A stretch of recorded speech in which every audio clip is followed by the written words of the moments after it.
Everybody, welcome back. We have ourselves session 3. I saw that you're eating a bunch of turkey and pierogies, so I will not be offended if you fall asleep. We were just laughing about that there. Side note before we get started, one of my favorite things to ruin people's thing about turkey, everyone always says, oh, it's the tryptophan in turkey that makes you sleepy. And like, yes, turkey has a little more tryptophan, which makes melatonin. But the main reason people get sleepy at Thanksgiving is because the average intake is like 6,000 calories. And so you're tired from gluttony, not from tryptophan. So just full disclosure, this turkey really shouldn't make you significantly sleepier than chicken. That's kind of a little bit of a wives' tale. So sorry to ruin the fun. But like I said, welcome back. We are in session 3 today. Today is the day. When you first came in 2 months ago, you probably thought I was going to tell you what to eat. And now that I have talked to you about when and we've troubleshot the how, now we get to talk about what. You probably have heard me talk long enough to know that it's not going to be very black and white. There's going to be an embracing of the gray, if you will. We're going to lean into the nuance as we have. But I'm also going to make sure we have a little bit of time for questions at the end, if there are any, so that we can have some fun with it. And so welcome to the what portion of our show.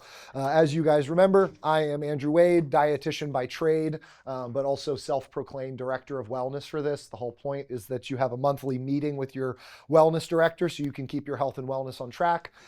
Otherwise, like most things, you black out on it for 6 months and realize that nothing happened. So here we are a month later, hopefully with some awareness in between. Let's recap session 1 and 2. So in session 1, as you guys hopefully remember, we talked about when. We acknowledged that we all try and jam 200 hours of stuff into 168 hours and then wonder why that deficit causes us to miss our workouts and rush meals and shoot from the hip and stop at gas stations to call it dinner. And then we did a little exercise to hopefully become more time aware. And then we spent time together a month ago troubleshooting the how, which is looking at some of the issues, like how do we condense these hours? How do we reconcile this issue? Talked about a couple quick tips and tricks like condensing things, bundling things. How can we, take a walk while we're on a phone call so that we can get some activity while we do something? And we also talked about level of specificity to improve consistency, right? The idea of the difference between a gym routine and an exercise routine, or the difference between a meal plan and a protein and produce plan, right? Those are those levels of specificity that will improve consistency even amongst chaos. I did challenge you guys to do some nightly projections, right? And the nightly projection was meant to be a thought experiment of, what am I doing tomorrow? And so we get to look at tomorrow ahead of time and go, hey, I'm going to be here at this time. I've got to get up at this time, XYZ, probably having breakfast around this time, lunch around this time, dinner around this time. Okay, now that I know when I'm having breakfast, what's nearby, right? So how am I gonna make this work? I know where I'm gonna be for lunch and when lunch is gonna be. How am I gonna make a meal work? What's gonna be nearby? Dinner, same thing. And so you can hear where the nightly projection is an identification of when, and then you immediately start trying to reconcile how you're going to eat given when, and then you immediately start thinking about what you're going to have, largely based on what you have access to in that place or what you have to bring with you. So the hope was that the nightly projections become an observation that drives consistency, that sets you up to have a little bit of less stress around meals. So the hope would be, because you already thought ahead about when lunch was and what lunch was, as a result, you didn't have to get to 1 o'clock and go, oh crap, I got to eat what's for lunch, and you're scrambling. Instead, it's, oh wow, it's 1 o'clock, boom, time to eat the fill in the blank. And when you reduce the stress of the day by 3 or 4 decisions, it's a really, really good thing, because trying to interrupt our decision making and work is one of the hardest things to do, right? When you're in the moment cranking on a project, it's really hard to stop, let alone stop to start a new project. And if that new project is called What's for Lunch, that project is likely going to get skimped on, and it's going to end up being whatever you can grab. And so if you did that project or that homework the night before, it saves you a whole heck of a lot of stress. The hope is that from that projection, we're creating clarity, we're reducing stress, and then we're also improving consistency. I'll also note that typically when people project nightly, They also sleep a little better. Taking some time to look at tomorrow and go, okay, cool, I got to wake up at this time. I'm going to do this, this, and this. I'm going to grab breakfast and eat it while I'm driving. It's going to be this. You know what? I should toss that in my lunchbox for tomorrow so I can eat that. Or, hey, I'm going to grab that at the office tomorrow, whatever it is.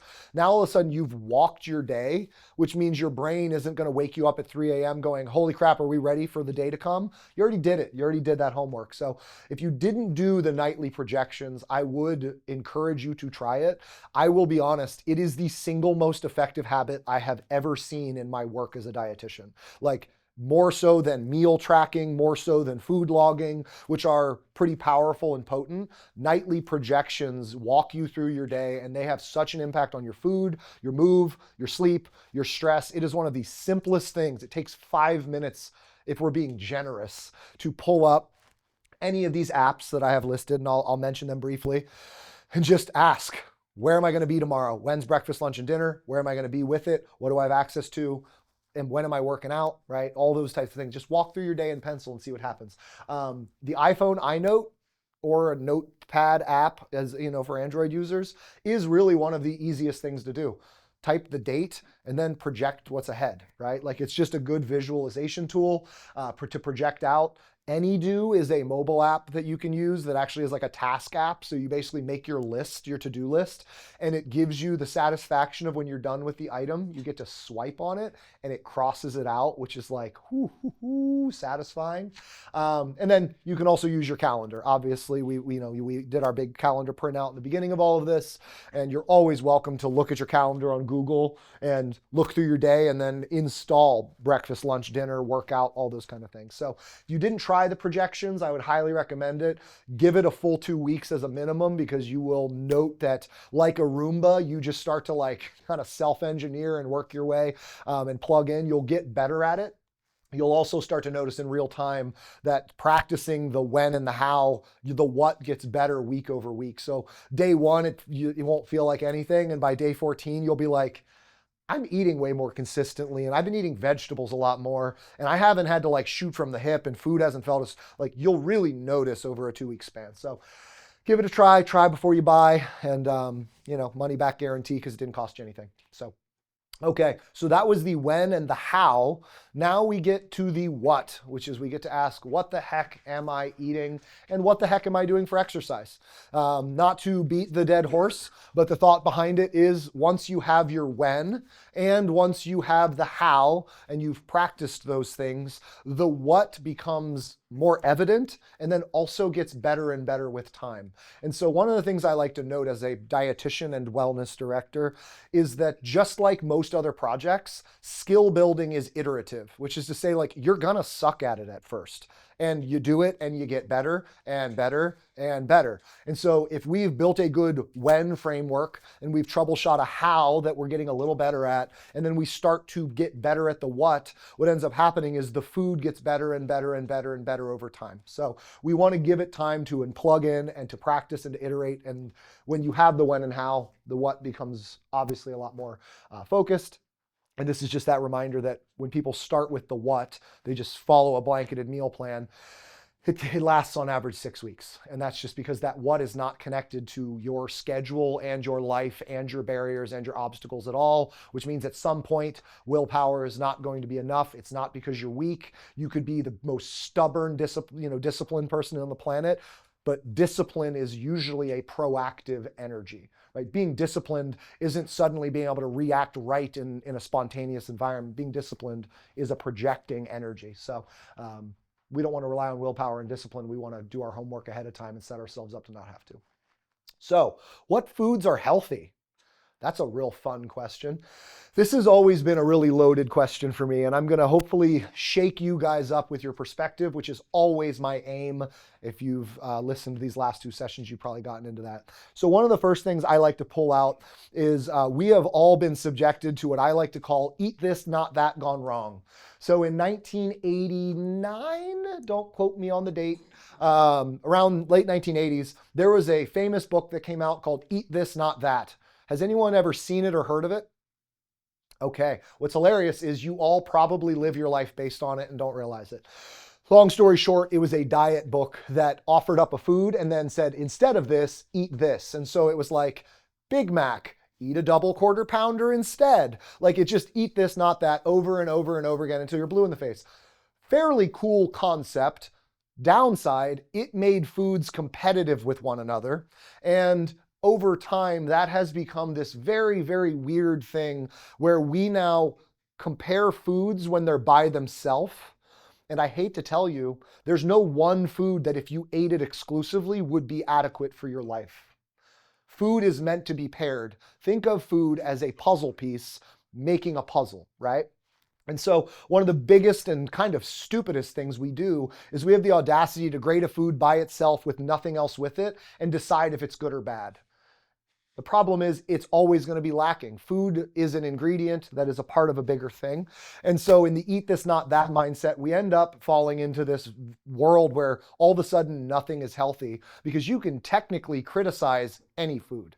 It's real easy. Take any healthy food and we can criticize it because maybe it doesn't have enough fat, or maybe it doesn't have enough protein, or maybe it doesn't have enough fiber, or maybe it's lacking in these micronutrients. And we get into this weird world where, for example, a lot of people think tilapia is bad for you as a fish, just as an example.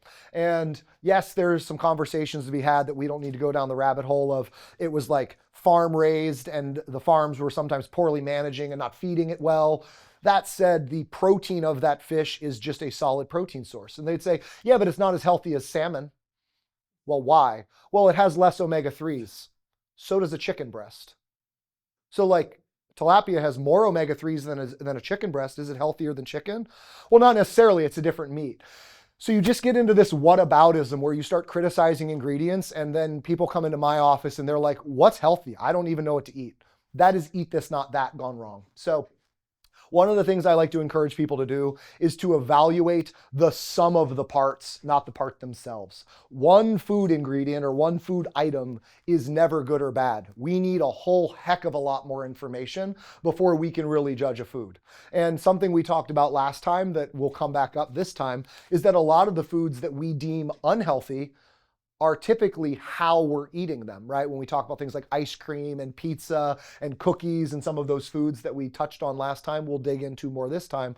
Most of those foods, it's not that they're unhealthy, it's that we eat them in a way that is unhealthy. And that's that, again, that idea that we tend to blame the food itself. The food is not the villain. The food is the victim of your decision making.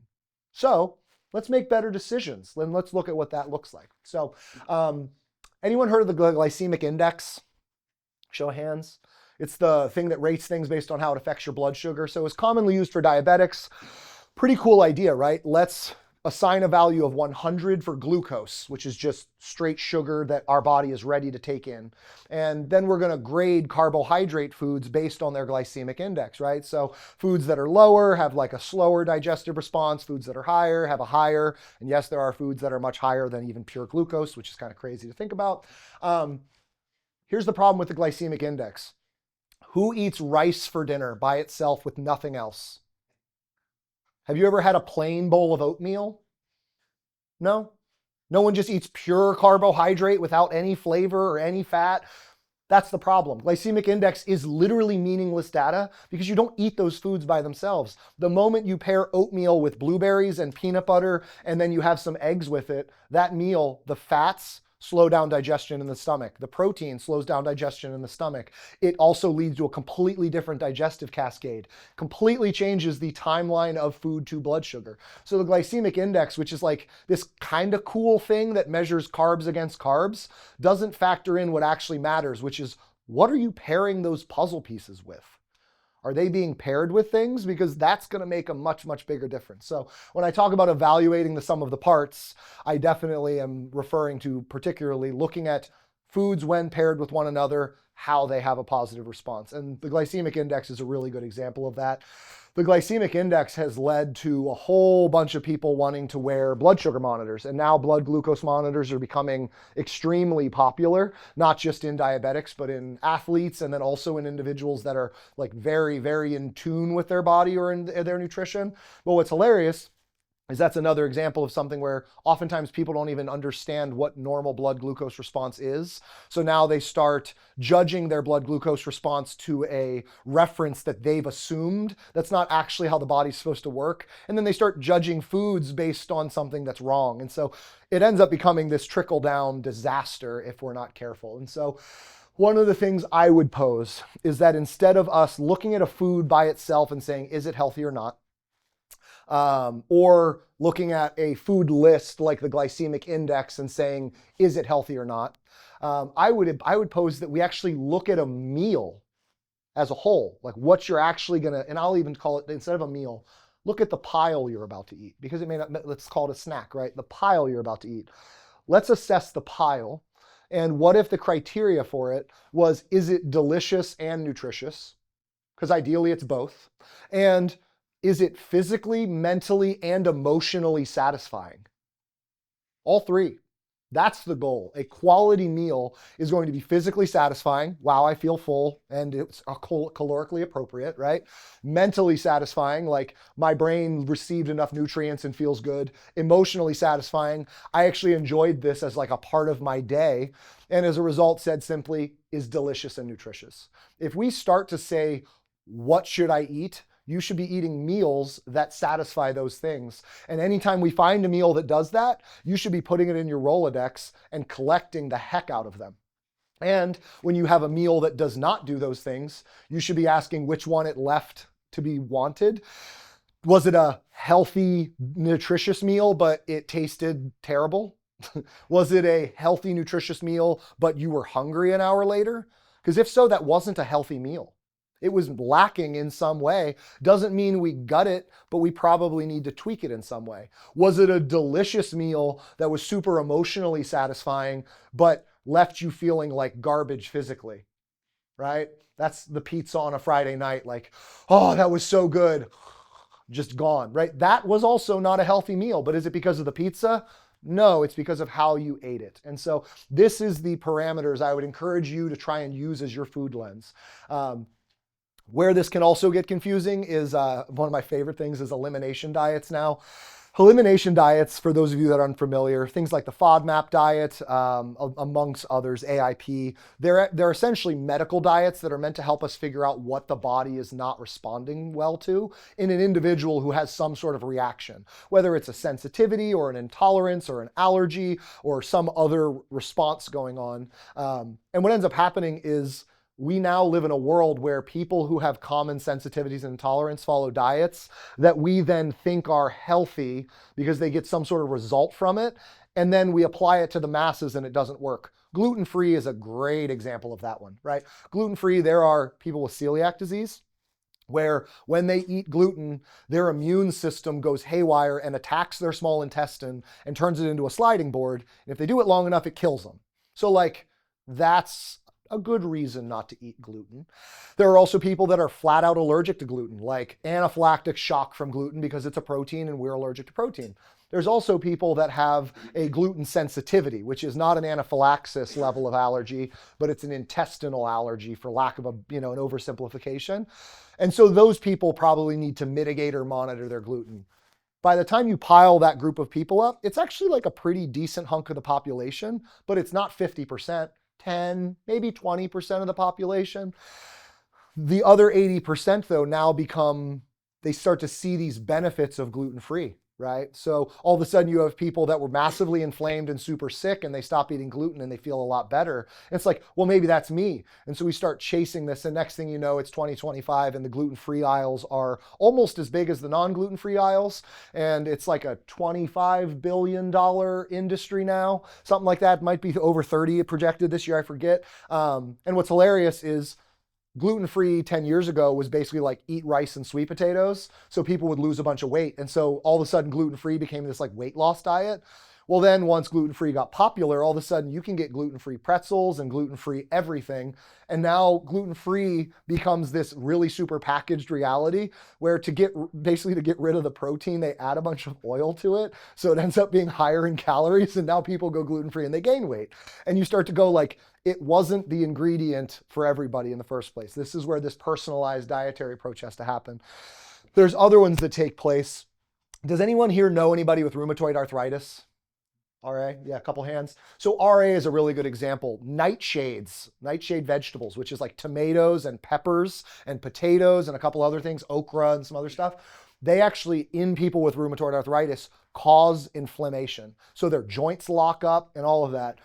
And I had a client one time whose friend had rheumatoid arthritis, so he didn't eat tomatoes. And he goes, but I thought tomatoes were healthy. It's like, they are, just not for him. Right? And so the whole reason I named my company Case Specific Nutrition is because of these types of things. In an attempt to try and figure out what to eat, we look for patterns and we end up sometimes oversimplifying, and it usually screws us in some way. From there, we also fall into traps where people have digestive issues. They go on something like a FODMAP diet. The point of the FODMAP diet is to help figure out if there's food relevant or not. You're supposed to then add the foods back, but you'll get people that'll just go on a FODMAP diet and they're afraid to eat everything ever again, and all of a sudden those foods become unhealthy. Dairy is another example of it, where like 60% of people become lactose intolerant by 60 years old. And so like, yeah, there's a lot of people that dairy you got to watch, but that doesn't mean it's inherently good or bad. And so just a reminder that any attempt we've had to eat this, not that, avoid this food, go this free, it may help the minority, but it's unlikely to help the majority. If you want to troubleshoot the ridiculously complicated environment that I just talked about, hi, I'm a dietitian. That's literally what we do for a living. We are the person that helps you navigate it for you, not based on some TikTok craze. So fun stuff.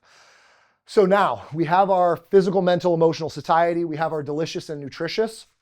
I want to pose something for you, which is the purpose of our foods. So protein and fiber.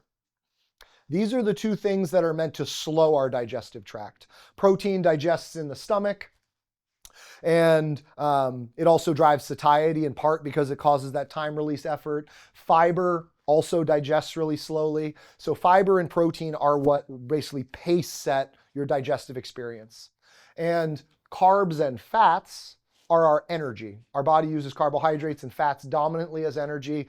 Whether we're keto, which is a high fat, low carb diet, or whether we're Pritikin, which is a high carb, low fat diet, or whether we're any of the diets in between the two, which is just some sort of caloric restriction that manages the two in some way, carbs and fats are our energy. So what's really interesting, I like to call this the grilled chicken salad and Easy Mac pendulum, which is a lot of people think diets that are just protein and fiber, well, they've got to be the healthiest, right? And it's because they're the lowest in calories and they drive satiety. And so we eat just chicken and broccoli, or we just pound salads, or we go carnivore. And initially, it actually works. We drop some pounds pretty aggressively. We all have about 5 to 8 pounds of carb stores in our muscle, which is literally why we have a metabolism. That flushes out pretty quick and starts the ticking time bomb of our metabolism crashing, which is why those fad diets last 6 months.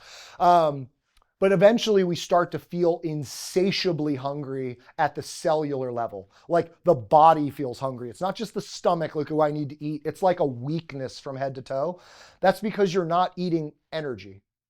So you go from that keto diet or that carnivore diet or that vegetables and protein only diet, and you just start pounding Easy Mac. Like, oh my God, and it feels so good. Oh, I feel like life back in me. And so then you eat all that, and then you feel super bloated and super swollen. And all of a sudden you notice your appetite's getting higher and higher and higher. And then you start to feel like the pounds are creeping up and you go, oh my gosh, these carbs and fats, I can't have them. Back to the chicken salads. And you swing back and forth, not realizing that they're supposed to coexist.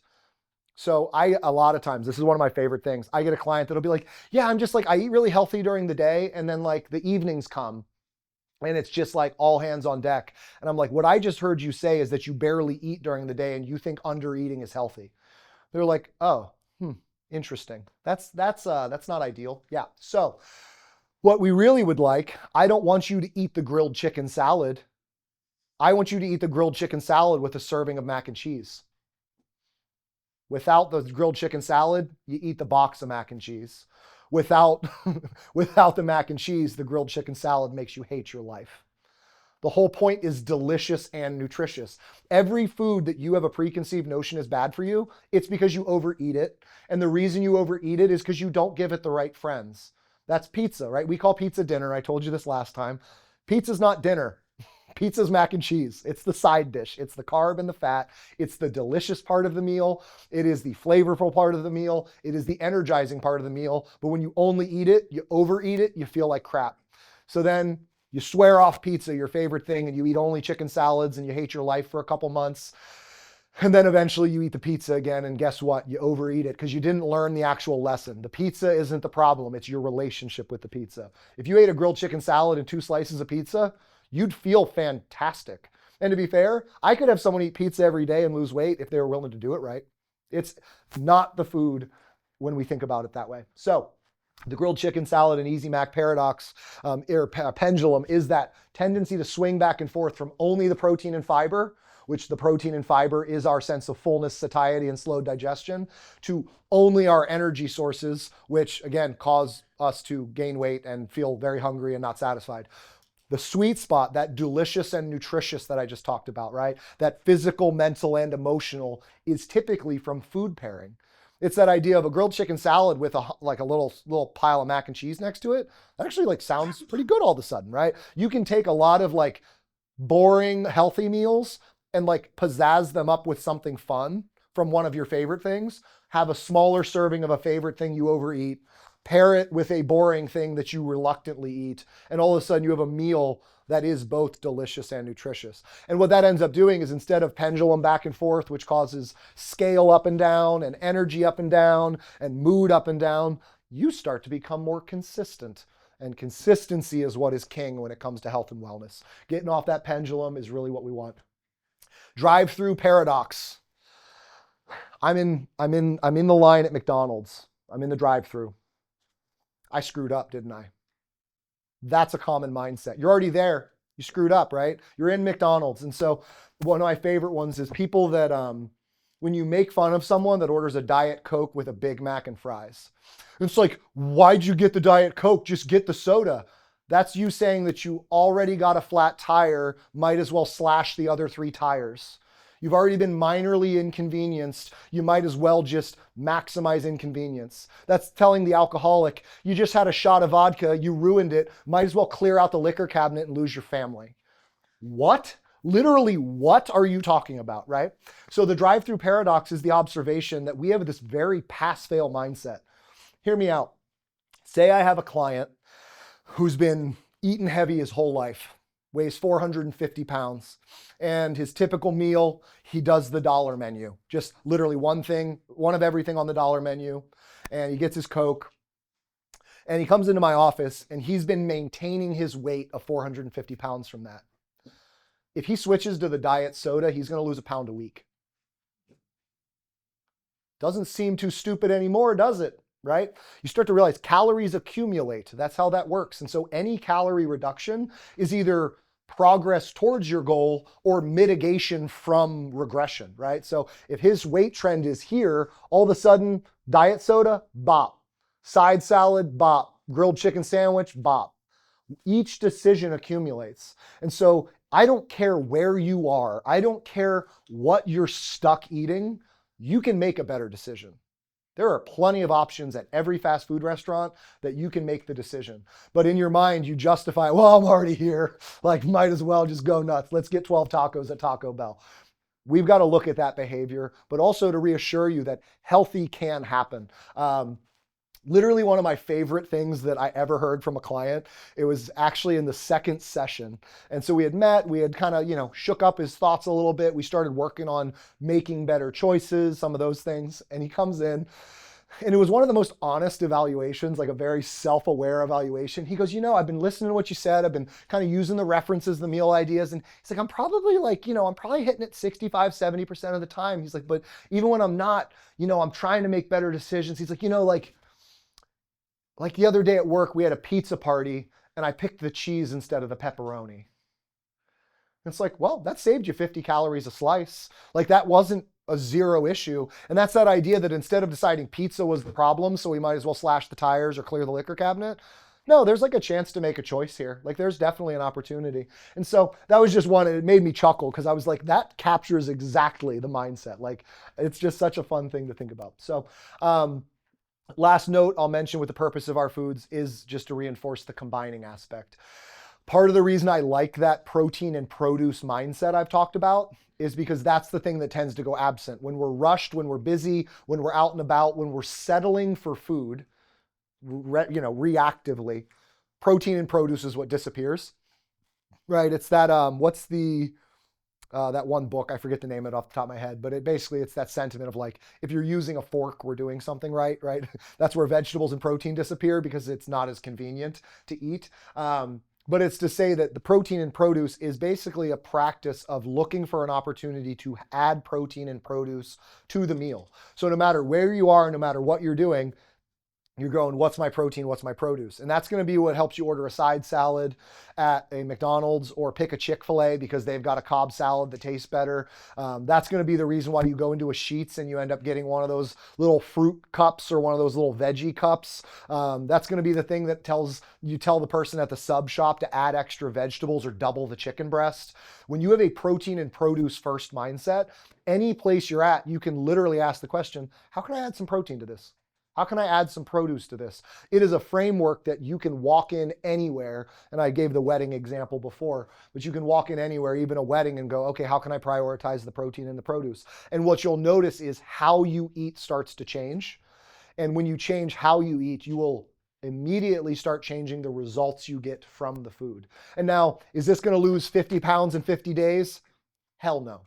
That's not the point. One of the big things that people struggle with in the weight loss world is they measure it inappropriately. I'm not impressed by how quickly you lose weight. I'm impressed by how long you maintain the weight loss. The point isn't to get lighter, it's to be lighter if weight loss is your goal, right? I don't want you to go from 300 to 220. I want you to be 220.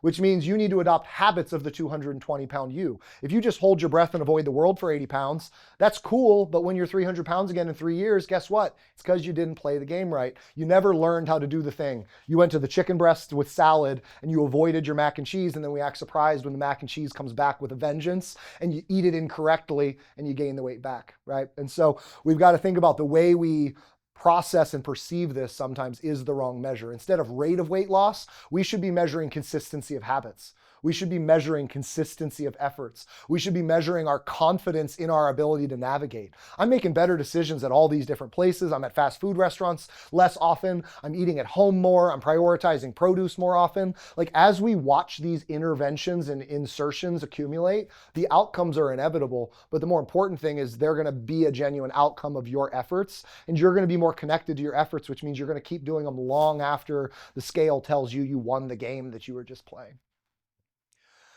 Okay, meal prepping. So I mentioned the last time that we were going to talk about this, and I think it's a fun thing to dig into. So meal prepping struggles is one of the things I like to note, and it goes back to the reason the pendulum tends to swing. Most commonly when we meal prep, we do something like really basic, really boring, and really repetitive, right? The age-old one is you spend 6 hours on a Sunday making chicken, rice, and broccoli, and you put it in, its individual containers, and then Thursday you crack open that broccoli and it makes you want to die, and you're real excited to eat it, and so then so-and-so says, hey, you want to go grab lunch? And it's like, yeah, I do. Absolutely. Like, what's my alternative? Like, holy crap, I'd pay not to have to eat this right now is how that kind of feels. So meal prepping, some of the struggles, the loss of novelty, which is we tend to pick one or two things and then we just like do that over and over and over again. And like I said before, once you find a meal that works, put it in your Rolodex, but then like we need to develop the Rolodex. We need more than just one or two go-to meals. And then from a different perspective, the time value of meal prep, right? 6 hours on a Sunday. That's your like day off. 6 hours of it prepping food. It sounds like an awful time investment. I'll put it to you this way. What's the hourly rate you'd have to be paid to work on your Sunday? It's probably not your hourly rate Monday through Friday. That's your downtime. It's probably a double overtime or a triple overtime, 5X overtime. Client wants to see me on a Sunday, no less than $1,000 an hour. Like, seriously, like, I absolutely not. Get off my schedule, right? So time value wise, meal prep, like committing to a Sunday meal prep, sometimes just doesn't land. We tend to be going away for the weekend. So now we have the weekends where we are home and we do it. And then the 3 weekends a month that we're not here, we get back on Sunday night and it's like, oh, I couldn't meal prep this week. Guess I'm just figuring it out and shooting from the hip. And then from there, some of our eat this, not that energy has also screwed up our meal prepping. Because one of the things that Eat This Not That made famous was in an attempt to make people aware of how high calorie condiments are, they made people afraid of using condiments. Now we think every condiment is terrible for you. And yes, condiments do add up, but they also are the flavor of the meal. And so there's a balance there. We want to be able to have flavor. We just may not want to be completely overly generous with the condiments to the point that it ruins the point of the meal. And so some of the things we have to note with meal prep, is that it can definitely be a little bit boring and repetitive. If we're not careful, we can try and do it in a day and that can kind of offset and throw off your week and not be great. It also ends up not being very time sustainable for a lot of people. And so one of the things I brought up last time that I'd like to revisit is when you're meal prepping, one of the best things I would give you as tips is one, you can always meat prep, MEAT, or protein prep for those of you that do not eat meat, instead of meal prep, which is noting that the protein aspect of the meal takes 45 minutes to make, 20 minutes in an air fryer, but it's the most time consuming part of a meal. Once the protein is cooked, once there's chicken in the fridge or beef in the fridge or any of those things in the fridge, any meal you make is 10 minutes away.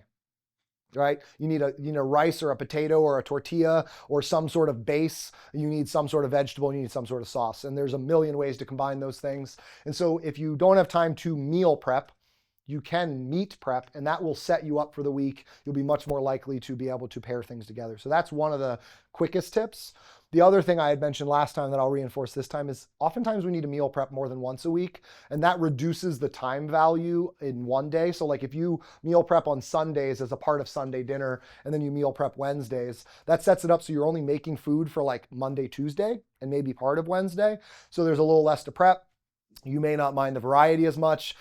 The level of like it paring down over the week, when we talk about that Monday through Thursday, the enjoyment of it, the freshness of it, all of those things. Monday, Tuesday, it's going to be a lot fresher, so there can be that. And then also it can be one of those middle of the week stopgaps where if you do have a Sunday where you're traveling and you can't meal prep, all of a sudden you're not screwed all week. You might have that stopgap on Wednesday. So now you just got to figure out Monday, Tuesday, which, especially with the options you guys have here, it's like, okay, you know what, maybe Monday, Tuesday, I'm just going to grab some things at the office, rely on those, and then I'll cook dinner Wednesday.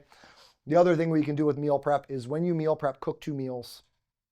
Protein cooks at the same temperature in the oven and in the air fryer. The only difference is time. So it's like 350 for all meats, and then you do like 25 minutes for fish, 35 for pork and steak, and then like 40 to 45 for chicken. And so you can literally like put the meats in separate pans in the same oven and press bake. And now all of a sudden you have the meat being prepared at the same time, and it's a consolidated effort. Doesn't take a bunch of attention. You're not constantly stirring. But if you make 2 meats, you now have 2 things to pair with. And so all of a sudden the pork tenderloin you made might go well with sweet potatoes, and then the chicken breasts you baked might go well with a rice. And now we can add a vegetable and add a sauce. And now we've got a little bit of variety, so we're not eating the same thing for lunch and dinner every day. And so trying to make 2 things at once and trying to make them 2 different days, all of a sudden you have the option to have 4 options, which is pretty sweet. And the comment would also just be is there is a time value to this. And if you value your time, it may be worth considering having someone else prep your food for you, which is where like the meal prep stuff comes into mind. Just because sometimes that is the better option. I'd rather have that time to do other things. I'm going to use money to buy that time back. That is always an option. And there are a ton of meal prep options out there. And obviously you guys know you have a lot available here to you. So some of those things, just to troubleshoot them. Let's work on that. Like think about the meat prep, how often we're prepping, and then if we're double prepping 2 different things to give ourselves that option. And then the last thing I'll note about this is sauces are definitely making a comeback. One of the things that's kind of neat is when you're cooking for a household that's picky, really what's funny is like, for example, most people eat 2 or 3 meats in their repertoire. Most people eat a couple carb types, rice, potatoes. Most people eat a couple vegetables. And so when people say I'm sick of a meal, it's rare that it's actually the ingredients that they're sick of. It's the way it's being prepared or what it's being flavored with. And so what we can do very easily if you have a household that has different flavor preferences is you can prep the food in like a basic way, like a, little bit of sea salt and like rosemary for chicken or something like that. And you can go sauce shopping. And it's actually one of my favorite things to recommend couples because a lot of times husbands and wives, or partners, I should say, have different taste profiles or different preferences. And if you go to a Market District Giant Eagle, they have the condiments aisle, which is your typical mustard, ketchup, mayo, but it's also like 400 hot sauces of various levels of heat, garlic habanero, all these different things, all sorts of truffle things. And then you go into the ethnic foods aisle and there is all sorts of sauces. The amount of sauces that are under 30 calories a serving is in the hundreds at Giant Eagle. And so go on a date with your partner, pick 5 sauces under 30 calories, and then make the base meal and sauce it up differently. Like, you put hot sauce and the other person puts teriyaki sauce. Chicken rice and broccoli is buffalo chicken rice and broccoli, or it's an Asian fusion chicken rice and broccoli purely because of the sauce. Completely different meal, same exact ingredients. Only difference was a 30-calorie sauce. The world is a lot simpler than we make it sometimes. And so sauces are making a comeback. Yes, you got to watch out for those 4-ounce containers of ranch at a restaurant that are 700 calories. But like, there's a Bolthouse Farms ranch dressing for 25 calories a tablespoon that you can serve yourself in a meal and use as a sauce to your advantage. And so we can be strategic about finding sauces that are a little lower, a little lighter, use them for variety's sake to make a meal that might get very boring over the course of the week feel instantly more enjoyable. So just a fun little tip and trick. So doubling back to the meal prep with the struggles, sometimes it is an outsourced situation. Meal prepping is definitely what we just went through. It's funny. We have obviously like the meal prep services, which is number 3 on that list, which is CSMP is our example of it. There are a couple others out there. Factor is like the big national chain now. They have a lot of good options. Their food is, I like to call them the B+, where it's like their stuff's solid. Like, I don't have anything bad to say. Portions are a little bit smaller, not as high quality, not quite as fresh as like a local group, but like they're just solid, like no shade. We have a chef that makes scratch sauces. Like, we're gonna dunk on them with flavor, and we're local sourced and organic. So like quality and flavor, like a local spot like us is gonna do well, but we're also gonna charge you for it because we're a local spot. And so like Factor is a resource that all of our dietitians encourage people because there's good access to it. You guys obviously have access to CSMP meals here, and there's a subsidy to that. So that's obviously a cool thing. So that's something to keep in mind. One of the things I wanted to call on for you guys here, though, is restaurants. So there's a tendency to, just like the McDonald's thing where you're in the line and you decide you already screwed up. We have a tendency to have the go-to restaurant that when we're tired at the end of the week, we order from, and we autopilot that order. For me, it's a buffalo chicken hoagie from Pizza Palermo, and I started doing it in college when I lived in Shadyside. And then I moved to Plum, and they also have a Pizza Palermo, and I've been screwed for 14 years. Like, that's just like my brain. If I'm like stupid tired, it's like buffalo hoagie. Like, my phone does it itself. It's a miracle, right? But it's to say, restaurants, we do have autopilot orders. I know every person in this room has that restaurant that their family orders from when then they don't know what to eat. So like, just notice everyone looking around going, yeah, I got that spot. Welcome to being a human. Like, that's what that is. What I would encourage you to do, the thing that saves me from my hoagie autopilot, is I also have a salad autopilot. And so if it's not a treat night, hoagie's not the move. I've got my default Monday through Thursday, is what I like to call it, where if it's Monday through Thursday and I'm by my damn self, that is not a celebration. I'm not eating a hoagie. I'm not gonna eat food that's fun by my lonesome. That is a terrible way. That is like drinking when you're alone as well. It's a real good way to try and like make something depressing more depressing, if we're being honest. No different than if there's pizza at the office versus going out with your partner and having brick oven pizza on a Friday night. Like, which one's more enjoyable? I always like to say food can be a +1. Do you want it to be a +1 on a night that's a +1? Or do you want it to be a +1 in the middle of the day that's a -3? It's gonna feel empty and hollow in that one occasion. It's gonna feel really fun and uplifting in the other. So to say Monday through Thursday for me, hoagie's not the order. For me, it's a salmon salad from a restaurant that's near me. They do a blackened salmon. They actually know how to cook it. It's got like cranberries and walnuts and feta on it. It doesn't even need a dressing. It's freaking delicious.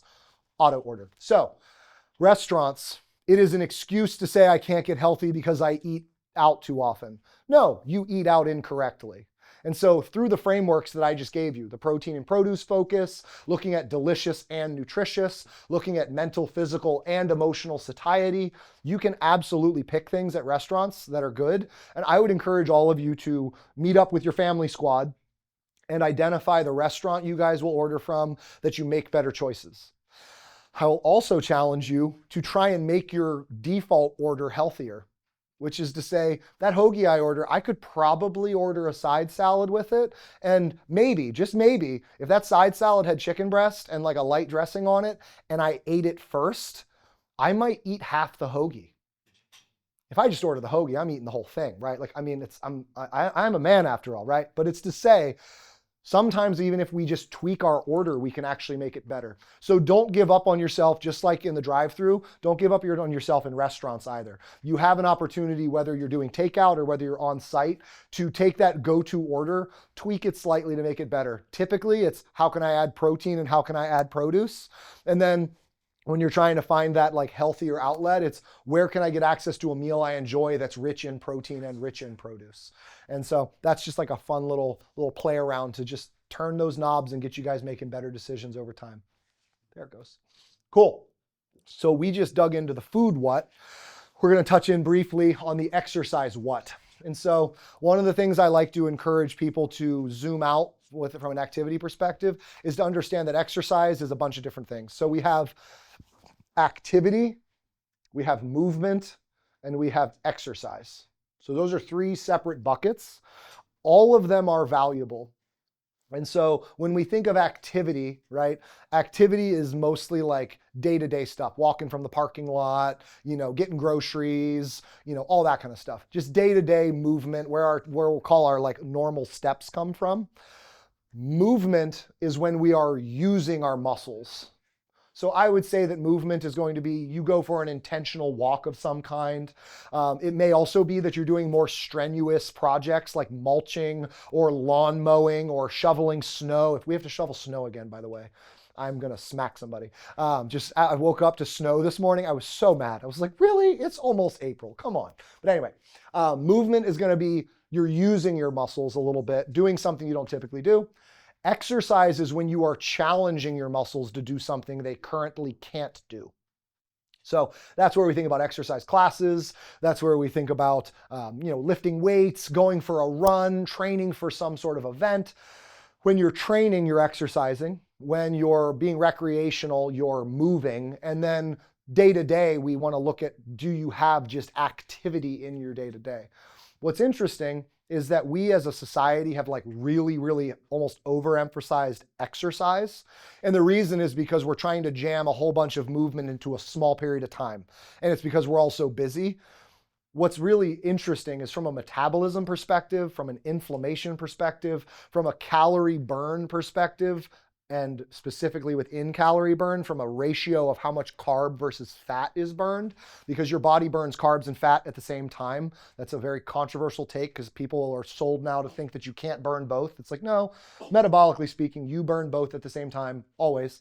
Level of intensity dictates. So when you're sprinting, you're burning 100% carbohydrate. When you're walking, you're burning 50% carb and 50% fat. And so what's hilarious is if you do like an overly intense high interval training workout versus a nice steady walk, the amount of fat you burn from the walk is likely higher than the amount of fat you burn from the sprints.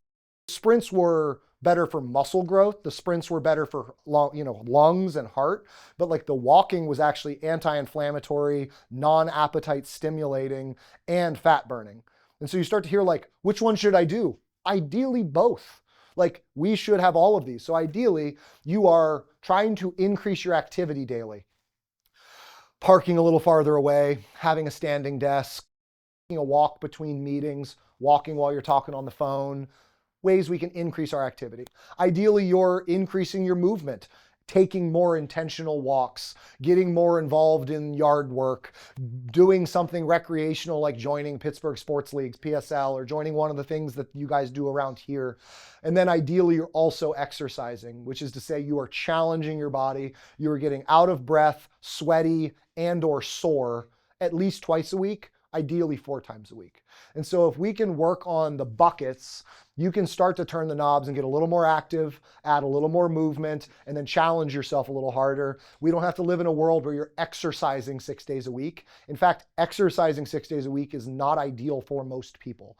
That is too much tearing of the muscle and not enough repairing of the muscle. That is something that athletes have to do, and they have to eat a ridiculous amount of calories, right? It's why professional athletes don't lose weight during their in-season time. They lose weight in their off-season when they're not 7 days a week training. And so there's a balance to this. In our society, we tend to try and train like athletes, but we're also at a calorie deficit because we're trying to lose weight, and we're not eating like athletes, and we're not sleeping like athletes. So we're leaving our body more ragged than it was. Most of us need a little bit of a better tear repair balance, which is 4 days of sweat and challenge, and then most days trying to get a little more active and a little more mobile. So think about that as your buckets and just see if week over week you can add to your buckets. Getting out of the all or nothing mindset. I beat this one pretty hard when we chatted last, right? But it was that idea, that client that comes in and their goal was they wanted to work out 5 days a week. They hadn't been exercising, and they say, well, like I really didn't get there. I was only exercising 3 days a week. It's like, well, that's freaking awesome. You weren't exercising before. 3 days a week is epic. Keep up the good work. How's it feel? How sore are you? Maybe 3 days a week is like plenty right now. Maybe we ramp up the intensity instead of adding frequency. So getting out of the all or nothing mindset is recognizing that like any single exercise or movement thing you decide to do is positive. Just like with the calories before, when I mentioned by the time they go to the Diet Coke and then they switch to the grilled chicken, add the salad and then switch to the grilled chicken, each thing accumulated to make a very different outcome. Exercise is the same way. Any lifting session is worthwhile. Yes, if you want to be a bodybuilder, progressive overload is an important part of that. But that's someone who has the hobby of bodybuilding. If you're just trying to get into an exercise habit, doing a full body routine once a month is still a value add to your overarching body. Your body reaps the benefits of any one single action, so you don't need it to be a streak for it to be meaningful. Streaks just compound more quickly and more clearly. That doesn't mean that the individual event or endeavor isn't important. So try and get out of that all or nothing mindset because it really, really does affect things. And then planned versus spontaneous. The reality is most people do not exercise spontaneously, right? You have to really love to exercise to like be in the mood randomly to like, you know what, I'm gonna go get a workout in. Like that doesn't happen daily for most people. But what ends up happening is most people go into their day or their week going, yeah, and I'm gonna get to the gym 4 times this week. When? Right? Back to the when. I don't know, I'll figure it out. And it's like, well, Monday I'm tired, Tuesday, meeting went late. Like spontaneous exercise is not where we should start. We should plan our sweat sessions in as best we can, and then we should leave room for spontaneous exercise. I would never say no to it. Like it's a great thing, but it's a really bad thing to rely on. And the reality is most of us tend to lean into spontaneous exercise. It's actually why having a personal trainer or going to group classes are so popular now, is because it's a scheduled meeting and there's others involved, so you're less likely to cancel.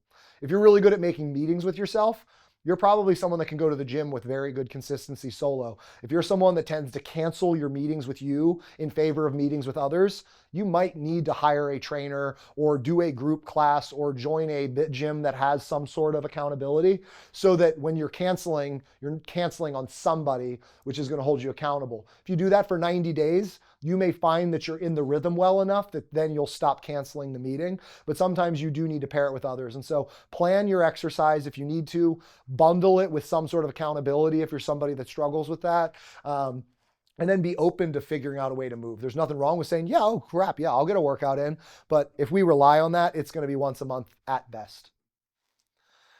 Okay, we are at the takeaway stage. It's almost like I rehearsed this. So the health of your diet is measured by how well it provides physical satiety, mental satiety, all while remaining energy appropriate for your goals. That's the physical, mental, emotional. All foods are in the toolbox to get the job done. I would challenge you to take that list of foods that you either feel guilty about, can't keep in the house, or have some sort of story about, and ask yourself, how am I eating this wrong? And how could I potentially eat this better? That is the step to actually setting yourself up in the long term. Food combining creates balance in all circumstances. Typically, our meals that we feel are bad for us, we're lacking our protein and produce. Typically, the meals that we don't enjoy, we are lacking the fats and carbs flavor and fun. And so finding that balance and just that reminder that food should in fact be delicious and nutritious. And if it's only one of them, we're likely off. If it's both of them, put it in the Rolodex and use it as often as possible. So just to nudge something, we just did when, how, and what. All of this typically is best utilized when you're connected to a strong why. So why am I doing all of this? Is it because I want to be able to play with my grandkids? Is it because I want to be healthy? Is it because my mom had diabetes and I don't want to be diabetic? Is it because I have some sort of ridiculous digestive issue and I want to get it fixed? Whatever it is, why you do these things matters. One of the things is if it's because I want to lose 20 pounds. What happens when you lose the 20 pounds? Unless our why changes to I want to live like the lighter me, all of a sudden the weight comes back because the habits you adopted were meant for a temporary thing. So your why is a very important thing. And I bring that up because I have been here enough times to know that you guys have a giant bookshelf in the front. And at one time there was a whole bunch of copies of Start With Why by Simon Sinek. I cannot encourage you enough that if you have not read that book, I think all of you probably have, but if you have not, definitely read it, first of all. But I would read it with your health and wellness in mind, because your why of your health habits is going to make you much more consistent. And the thing I'll say out loud, it really makes me sad when the why is someone coming into my office because they had a heart attack and they don't want to have a second one. Couldn't we have done this before that point? That is where most people don't take this stuff seriously until there's already been a consequence. And when there's been a consequence, that is some degree of irreversible. We can make improvements. I'm not saying we should just say screw it and give up, but it's to say, while we can still prevent consequences, while we can still truly optimize and thrive, we want to prioritize these things instead of just survive. And so finding a strong why before the heart attack or before the diagnosis is a really important piece of this puzzle. I would encourage Start With Why by Simon Sinek. I did bring up the book Better Than Before earlier in this series by Gretchen Rubin. That is the one I talked about, the questioner and the various understandings of how your mindset works. That Better Than Before is a troubleshooting book. If you're looking for ways to hack your brain and change up your perspective, a lot of this perspectives, shake up I just did. Better Than Before is an epic listen for that. There's a great book by Carol Dweck called Mindset. It compares the fixed mindset versus the growth mindset. Most of us have both in our brains. And a fixed mindset is that stubborn, I can't because, or this is the way things are. A growth mindset is the realization that all things can change and evolve over time. And so if you're somebody that feels like you might be stuck in a fixed mindset with your health and wellness, that book can be really good. I'll also plug, it listens kind of like a podcast series where it has main chapters that focus on like your mindset with education, your mindset with work, your mindset with relationships. And so you can actually go in and like listen to the section on a fixed mindset with your relationship, and it'll help you communicate better in your relationship. Like it's a really neat book that listens like a podcast. And so you don't actually have to listen to the whole book from start to finish. You can actually like chapter surf, which is kind of neat. So great book, highly recommend. Wired to Eat by Robb Wolf. Everyone here heard of the paleo diet? Show of hands. Yeah, everyone's heard of paleo. Robb Wolf is the founder of the paleo diet. What's hilarious, Robb Wolf didn't found the paleo diet to be a weight loss fad. He founded it because he had irritable bowel disease and he was trying to figure out what foods triggered his IBD. And what's hilarious is his diet is almost identical to when you do the FODMAP diet, which is a digestive elimination diet to help figure out what's bugging you. The FODMAP diet at full bore and the paleo diet are almost identical, like down to like almost specific foods. And so Robb Wolf basically found the FODMAP diet without realizing it. He has a really great relationship with food in this book, which is why I like it. He's the founder of the paleo diet, which people think of as this like strict, hard diet that people do. And he has a segment in it at one point where he says, keep in mind, this diet is my baseline. If you think I'm going to miss birthday cake on my daughter's birthday, you're an effing idiot. That's a direct quote. Like, I absolutely love his mindset, and you wouldn't expect it because it's become this like CrossFit, like hyper-focused, rigid diet. Like that's how it's perceived. But that book really shakes up the perspective on paleo. He has a really good relationship with food that I think you'll probably hear a lot of me in, to be perfectly honest. He's definitely one of my virtual mentors in some ways. But that book also is neat because it digs into the science behind food. So if you want to nerd out, it's not like overly you need to have a PhD nerdy, but it's like I want to nerd out a little bit. I want to have a cool thing to drop at an event with some friends. It has a lot of that. He has some really good commentary in it that I think speaks highly to some of the things we've talked about. And then lastly, the last 60 pages are recipes. It's like a ton of food ideas. So it's pretty cool.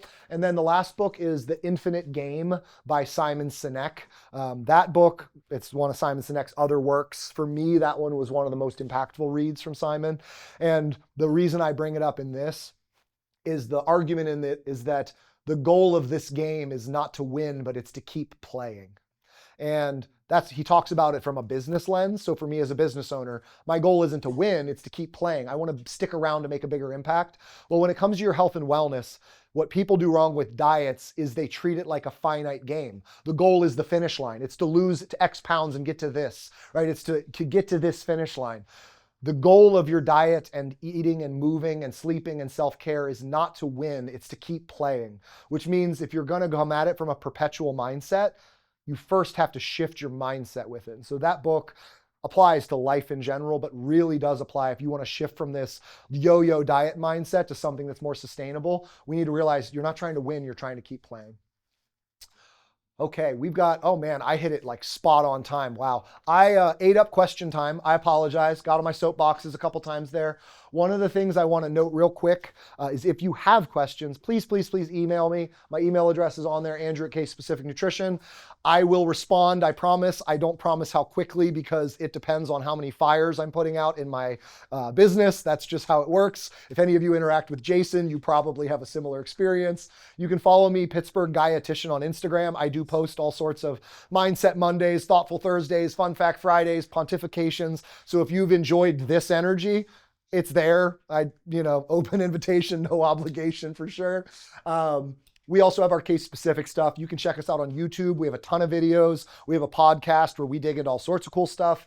Instagram case specific, Facebook case specific. And then the last thing I'll note, I just need 2 minutes of your time real quick. I know I'm a little over, is the now what, which is you guys get to be the first to find out that we are running a wellness program in 2025 with Gateway. And so all of you, all employees with Gateway, and I'll segment this specifically, but all employees that have Gateway's insurance. So if you use the Gateway benefit insurance, this is how it'll work. If you don't use their insurance, you still have some access, and I'll touch on that in a bit. But for those of you that use Gateway's insurance, the way we're doing this is you will be given the opportunity. You'll get an email in the next week or two. It'll have a video of my smiling face and his smiling face, Jesse in the corner. He's one of our lead RDs out here in Robinson. You will get an email that is inviting you to schedule your session with a dietitian. It'll be a virtual session. You'll get to meet for an hour with one of our RDs. Jesse is likely one of the RDs you'll meet with. We will dig into you, who you are, what your goals are, what you're working with, what you're trying to do. We'll also order a custom panel that I built for Gateway. It is not your typical doctor's panel that tells you you're not dying. It is a proactive panel to see if you are thriving. And so we'll order those labs. Gateway is covering those labs for those of you that are insured with Gateway. And so you'll get those labs. We are sending Luvi Wellness on site. They are a wellness phlebotomist. They'll do the lab draws for you. They're also like a mile down the road. You'll get your labs done. You'll have your follow-up with your dietitian where you'll talk through the labs, talk through whatever homework assignment you guys did session 1. You will work on Optimize and Thrive. And then you'll meet a month later-ish, third visit with your dietitian to hopefully help the habits install. And so you'll get 3 visits with an RD. You'll get proactive labs done. This is all covered by Gateway. If you don't have Gateway's insurance, you can still see us. You just need to reach out to us and we will actually check your insurance, let you know your coverage. You can still order the labs. They are out of pocket, but this is meant to be a Gateway benefit. Also noting that the Gateway insurance actually covers dietitians unlimited visits at 100%. So you pay nothing. So if you want more than 3 visits, you can keep seeing your dietitian. So just a quick note as an exciting thing. And so thank you guys for being the first crew to put up with me and have some fun in this, and also the first crew to then actually get your own personal wellness director in the months ahead. Like I said, I think that email's coming out next week. We'll see with the entire C-suite on vacation. We'll see when that gets blasted or not. But that was the last thing I had for you. You can contact our scheduling department at that number, but you will be getting an email. So hold tight, and thank you for the 5 minutes of extra attention. I appreciate all you guys.